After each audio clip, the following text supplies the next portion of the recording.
Mesdames et messieurs, bonsoir. C'est 18h, local du CAS, le temps donc de notre jeu complet en langue française que j'ai le plaisir de vous présenter aujourd'hui en compagnie de Mohamed Houmoussani. Mohamed, bonsoir. Bonsoir Hani, bonsoir tout le monde. Et on commence tout de suite avec les principaux titres.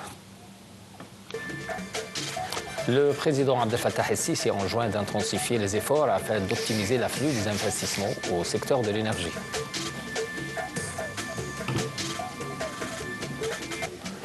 Badr Abdelati entame sa visite au Koweït pour une rencontre avec le prince héritier Cheikh Sabah Khaled al-Sabah.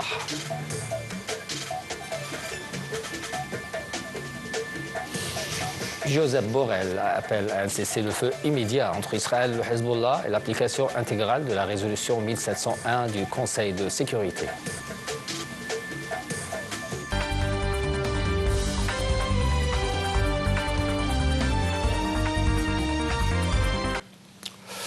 À la une donc, de l'actualité, c'est le président égyptien Abdel Fattah el-Sisi qui enjoint d'intensifier les efforts du gouvernement visant à optimiser l'afflux des investissements au secteur de l'énergie et ce pour atteindre les objectifs du secteur et en tirer le plus grand bénéfice dans le domaine du développement. Le président Abdel Fattah el-Sisi s'est exprimé lors d'une réunion qu'il a tenue pour faire le suivi du plan du travail du gouvernement qui vise à assurer les besoins du secteur d'électricité en produits pétroliers et à maintenir la stabilité de pompage du gaz naturel dans le réseau national de l'électricité.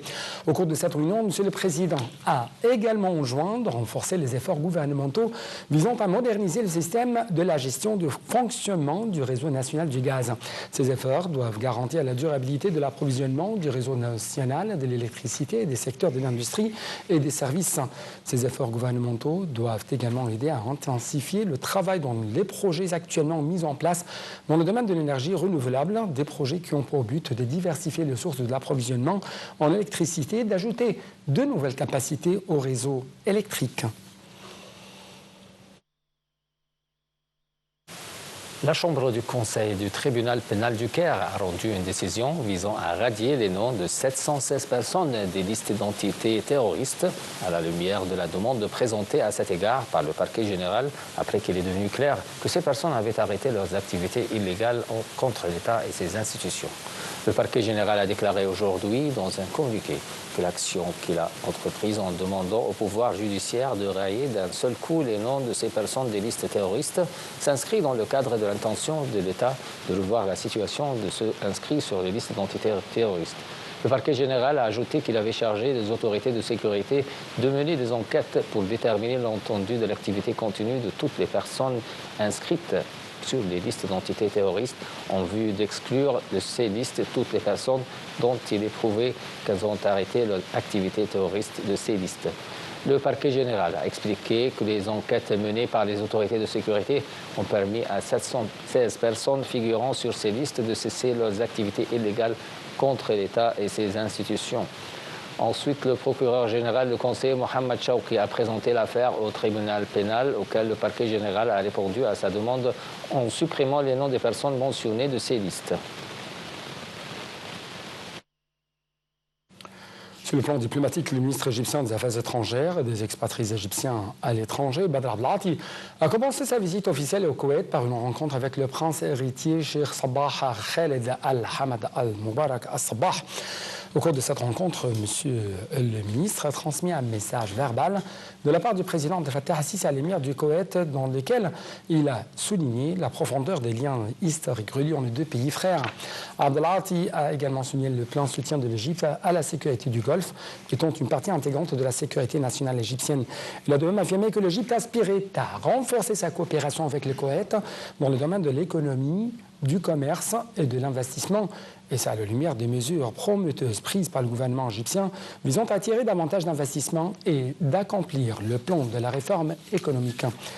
Le chef de la diplomatie égyptienne a par ailleurs mis l'accent sur la volonté politique de la direction des deux pays d'optimiser de nouvelles perspectives de coopération et de développement de leurs relations. Le chef de la diplomatie Badr Abdelati s'est par ailleurs entretenu avec Cheikh Fahd Youssef Saoud Sabah, Premier ministre koweïtien par intérim, ministre de la Défense et ministre de l'Intérieur. Au cours de l'entretien, M. Abdelati a évoqué les nombreuses opportunités d'investissement valables en Égypte dans tous les domaines et dont peuvent profiter les sociétés koweïtiennes. M. Abdelati et Cheikh Fahd Youssef se sont accordés à échanger les délégations économiques et à encourager l'afflux des investissements koweïtiens en Égypte. Abdelati a d'autre part indiqué que l'Égypte saluait toute coopération sécuritaire et militaire avec le Koweït pour faire face aux divers défis sécuritaires. Il a ajouté que l'Égypte aspirait également à renforcer la coopération bilatérale dans le domaine de la cybersécurité, vu l'intérêt majeur qu'elle accordait à ce domaine.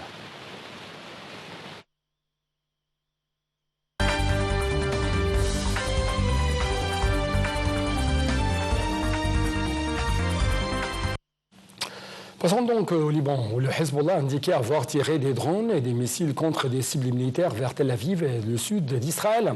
De son côté, l'armée libanaise a annoncé qu'un de ses soldats avait été tué et 18 autres blessés, dont certains grièvement dans une agression israélienne dans le sud du Liban. Faisant état d'une opération complexe, le Hezbollah a indiqué avoir tiré une salve de missiles et un essai de drone explosif vers une cible militaire à Tel Aviv. Dans un communiqué séparé, il a de même ajouté avoir lancé des drones explosifs vers une base navale à Ashdod, dans une rare attaque sur le sud d'Israël depuis le début, le 23 septembre dernier, de la guerre ouverte avec l'occupation israélienne.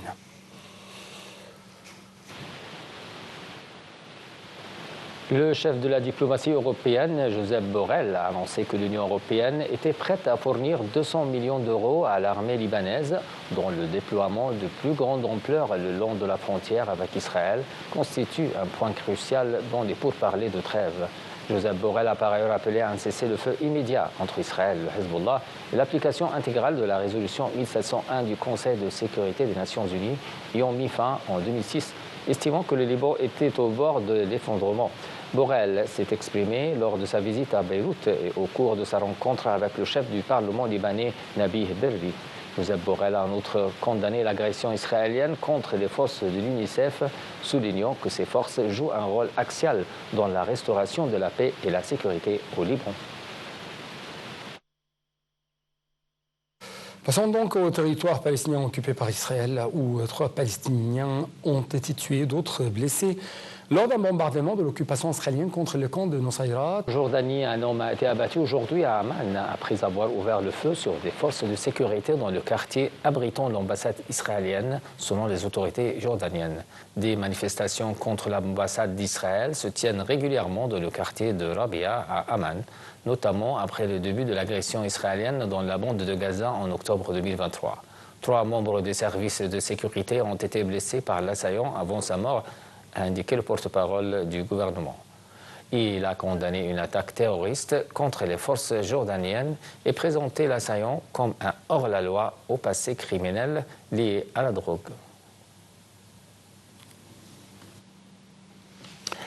Le Conseil de la Ligue arabe tient aujourd'hui une session extraordinaire au niveau des représentants permanents sous la présidence du Yémen. La réunion convoquée par l'Irak sera donc centrée sur l'examen du mémorandum du président du Conseil de sécurité internationale sur des prétentions israéliennes selon lesquelles les attaques ont augmenté sur Israël à partir du territoire irakien depuis septembre dernier.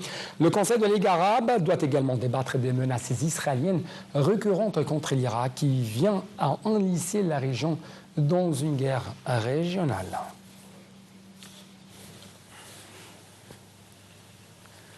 Les travaux de la 5e édition de la Semaine arabe pour le développement durable ont commencé aujourd'hui au siège du secrétariat général de la Ligue arabe sous le thème de solutions durables pour un meilleur avenir, la souplesse et la capacité à l'adaptation dans un monde arabe développé. Les séances de cette édition, qui se déroulent pendant 4 jours, portent l'importance d'aboutir à des solutions pratiques à travers des partenariats efficaces qui font progresser le processus de développement durable dans le monde arabe. Dans son allocution lors de l'inauguration des travaux de la 5e édition de cette semaine arabe, le secrétaire général de la Ligue arabe, Ahmad Abou-El-Ghait, a affirmé que les guerres odieuses déclenchées par Israël menacent la région. Il a souligné que les circonstances critiques que confronte la région arabe interviennent dans un contexte mondial tendu par des conflits géopolitiques, des crises économiques et des répercussions néfastes du changement climatique.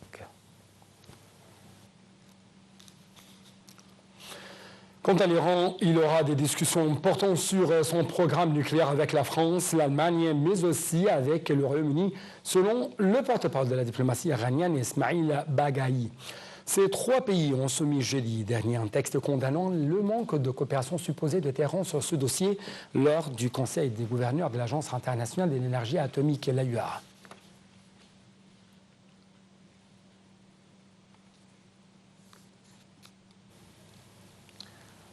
Passons aux Philippines, où des flammes et une épaisse fumée noire s'élèvent aujourd'hui dans le ciel de Manille.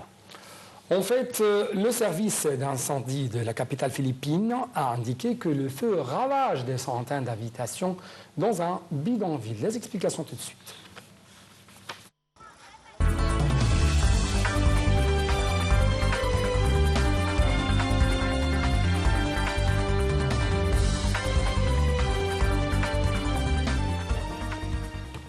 Les indices de la Bourse du Caire ont connu une performance mitigée au terme des échanges d'aujourd'hui, au milieu des opérations de vente de la part des institutions, des fonds d'investissement locaux et arabes et étrangers et des investisseurs individuels étrangers contre des opérations d'achat de la part des investisseurs individuels égyptiens et arabes. Le capitalisme des actions des entreprises affiliées à la bourse a perdu près de 12 milliards de livres égyptiennes au niveau de 2 236 milliards de livres égyptiennes au milieu des échanges totaux de près de 9 700 millions de livres égyptiennes. L'indice principal EGX30 a chuté 0,77% au niveau de 30 397 points. L'indice secondaire EGX70 a haussé de 0,25% au niveau de 8 360 points et l'indice EGX100 a reculé de 0,11% au niveau de 11 514 points.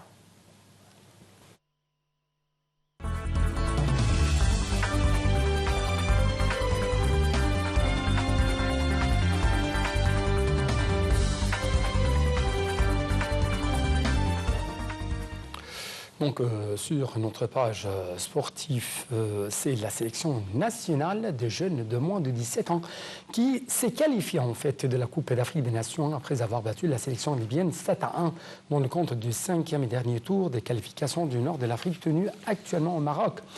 L'Égypte a pris la tête de son groupe pour réserver ainsi une place en finale qui doit être organisée en Côte d'Ivoire l'année prochaine. L'Égypte au sommet de son groupe avec 9 points, alors que le Maroc est le deuxième avec seulement 8 points. Les 2 équipes sont qualifiées pour la CAN de 17 ans.